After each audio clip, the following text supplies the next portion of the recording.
afternoon, fellow executives, shareholders, and employees of the Rehnquist Analog Entertainment Studios. As president and CEO of this multinational board game entertainment conglomerate, I know firsthand the importance of finding the right employees. Because finding the right employees means that they can deal with each other's problems, leaving more time for me to go off and do whatever it is that I actually do here. And an integral part of that training is the Ethics on the Job board game. Published in 1998, it still holds nuggets of wisdom that I use to train my employees on the do's and don'ts of ethical behavior in the workplace. Furthermore, it negates the need for me to actually speak with them directly. And that's why Paradise has asked me here today to contribute my corporate wisdom on this episode of Thrift Sift, the series that examines board games that Chaz picks up at local thrift stores because they look interesting, bizarre, or a combination of both. So join me in this on-the-job training seminar as I teach y'all 1998's Ethics on the Job board game, where your employees have fun while they learn standards for ethical behavior on the job. Because the only thing employees enjoy more than going to work is playing a game in their spare time where they recreate workplace issues. It's Ethics on the Job, today on Thrift Sift.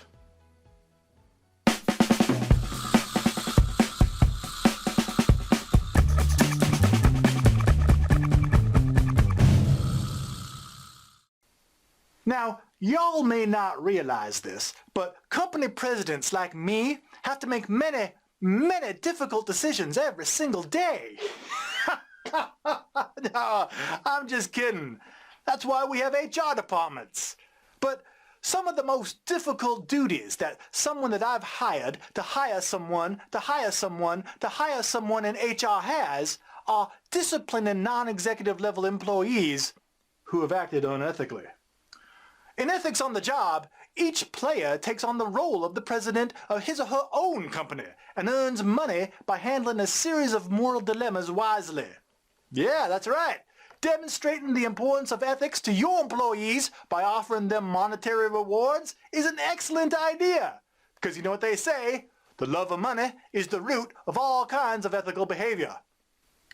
To prepare a game of Ethics on the Job in order to brainwash, teach your employees, first set up its components. One game board, one deck of yellow sample situation cards, several blue sample situation cards, a stack of employee cards, one die, 6 pawns, and a stack of cold, hard, brightly colored photocopied cash.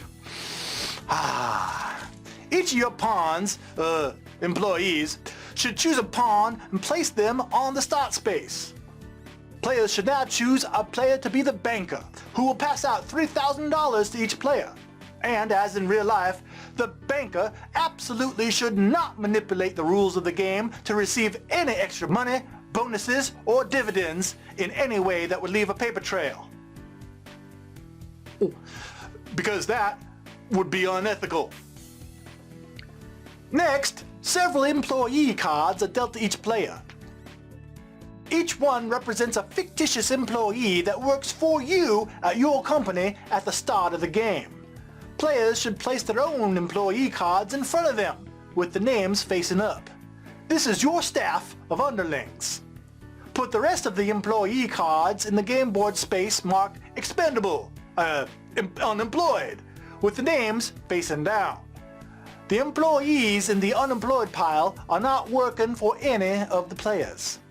Next, after placing the situation cards on the corresponding space of the game board, the players are ready to learn workplace ethics the fun way. On their turn, the player rolls the die and moves that many spaces clockwise. Moving counterclockwise would be gravely unethical, so don't even think about it. When a player lands on a pick a situation card space, they pick the top card of the situation deck. The card will describe a horrible thing that one of your employees was dumb enough to get caught doing. They read the ethical workplace dilemma printed on the card out loud to the other players, and then they decide whether the employee's actions described on the card are either ethical or unethical. After reading the situation card and announcing their decision on the employee's fate out loud, the player turns the card over and reads the actual answer. If the question was answered correctly, then the player collects $2,000, thus teaching would-be CEOs the important lesson that there's substantial financial gain to be made at the corporate level for simply doing your job competently. Let's take a look at some of the ethical dilemmas caused by your employees that you will have to resolve. Erin asked her supervisor if he would go out on a date to a movie with her. This is unethical, because dating a supervisor creates a tricky situation. Raises and promotions could be affected.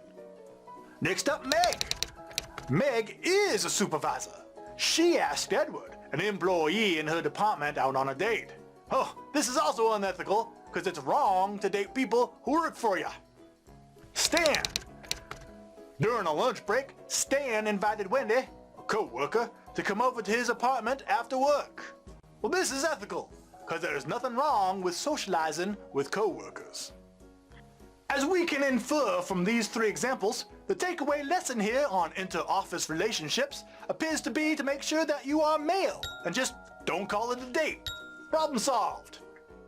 Alright, so since the ethical employee abstains from all human interaction in the workplace, in what other portions of their workday can they find joy? Well, there's plenty. Corporate life is full of completely ethical perks that can brighten your day. For example, at her job, Erin decides which telephone company to use for long-distance service. The telephone company sent her a 1-pound box of candy with a Happy Holidays card. Erin kept the candy. But don't worry, this is completely ethical, because most companies permit employees to accept small gifts from suppliers. But then there's Sally. Sally also decides which telephone company to use for long-distance service at her company. The telephone company sent her a $100 bill with a Happy Holidays card. Sally kept the $100. Now this is unethical, because it's unethical to keep large gifts from suppliers. Makes sense, doesn't it? Small gifts are okay, but large ones are not. True, what constitutes large may be completely subjective, as the average CEO earns $100 in 14 minutes, making that as valuable a gift to me as, say, I don't know, a box of chocolates would be to you. But that's not what's important here, because $100 to Sally is a lot more valuable to her. So while I could probably justify keeping such a gift for myself, looks to be a no-go for the plebeians.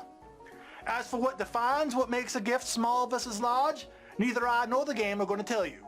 But speaking of giving gifts to deserving people, let's continue to our last examples.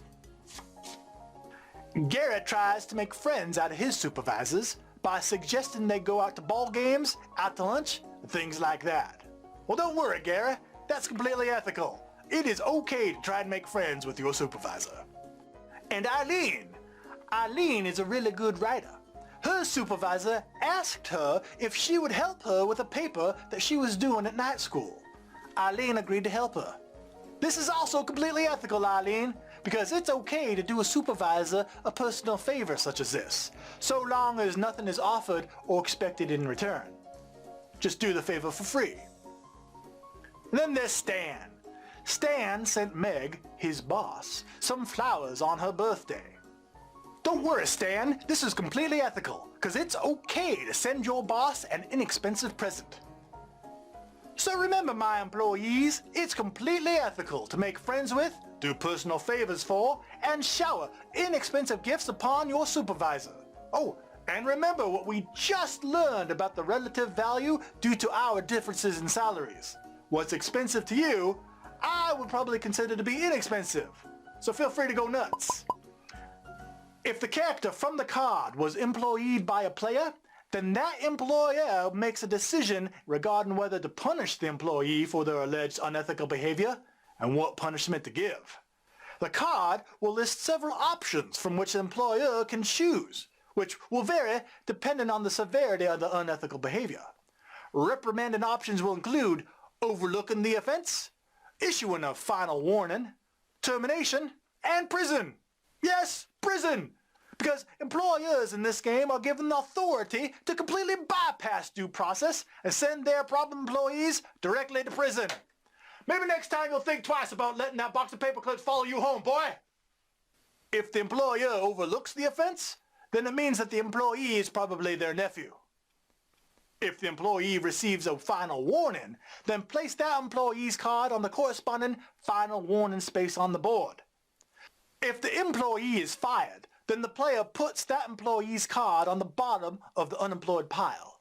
But don't worry about being short-staffed. Simply replace the fired employee by picking the top card of the unemployed worker pile and adding them to your staff. Note, if picking the next available warm body in line is the actual stringent hiring process that your company uses, then I may have just figured out why you keep ending up with problem employees that you ultimately have to fire. Players take turns rolling the dice, moving, and resolving the ethical issues that arise during their turns. Play continues this way until the person in charge says it's time to quit, demonstrating just one last time just how good it really is to be the boss. But when the game ends, scores are then calculated. Now, is the winner going to be the player with the fewest ethical dilemmas? Or the one who made the highest percentage of correct ethical decisions? Or maybe the one who kept the most employees out of prison? No, none of those things. You're playing the part of a corporate CEO. So the winner's going to be the one who ends up with the most money. Moolah. Cold, hard, brightly colored photocopied currency. And since that's the case, then no matter how well you actually perform in the game, the real winner is still probably going to be the actual CEO who's forcing you to play this game while he makes 300 times your salary. Oddly enough, I don't seem to see any cards here that address that particular questionable practice. So it must be completely ethical. Oh, hey, if that sounds like a royal pain in the assets to you, well then now you're getting the hang of ethics on the job.